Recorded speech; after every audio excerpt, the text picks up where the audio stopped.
नमस्कार दोस्तों, कैसे हैं आप सब। उम्मीद करते हैं आप सब बहुत ही अच्छे होंगे।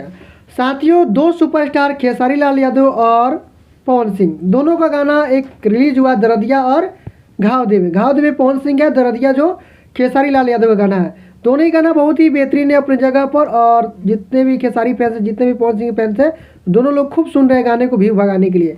अब बात देखा जाए व्यू, तो पवन सिंह के गाना पर सबसे ज़्यादा व्यू है और खेसारी लाल यादव के गाना पर सबसे कम व्यू है। अब बात यह रह गया कि कम व्यू है तो क्या होगा, लोगों को कितना ज़्यादा पसंद आ रहा है। देखिए, कम व्यू है तो फिर भी टॉप म्यूजिक वीडियो में 38 नंबर पर ट्रेंड कर रहा है। और वहीं अगर बात किया जाए पवन सिंह के जो ना गाना घाव देवे, वो 88 नंबर की 86 नंबर पर ट्रेंड कर रहा है। यानी कि व्यू भागने से इसमें मतलब भी नहीं है। देखिए, व्यू तो पैसा के दम पर ऐड लगाकर भगवा दिया जा रहा है, लेकिन बात ये रही जो दम है ना गाने में, जो दरदिया गाना दम है गाने में, वो गाना 38 नंबर पर ट्रेंड करनी है।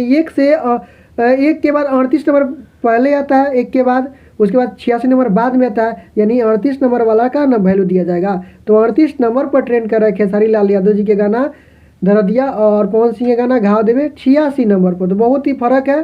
तो फिलहाल इस अपडेट में इतना ही, फिर से मिल देंगे लेटेस्ट अपडेट के साथ। कुछ लोग बोल रहे थे कि बहुत ही ज़्यादा पवन सिंह कमाल, ये कलिए वो कलिए, तो कोई बात नहीं, दोनों स्टार है, कमाए खुशी से जिए रहे। तो चलिए फिर से मिलते हैं लेटेस्ट अपडेट के साथ। तब तक के लिए take care, bye bye, love you all.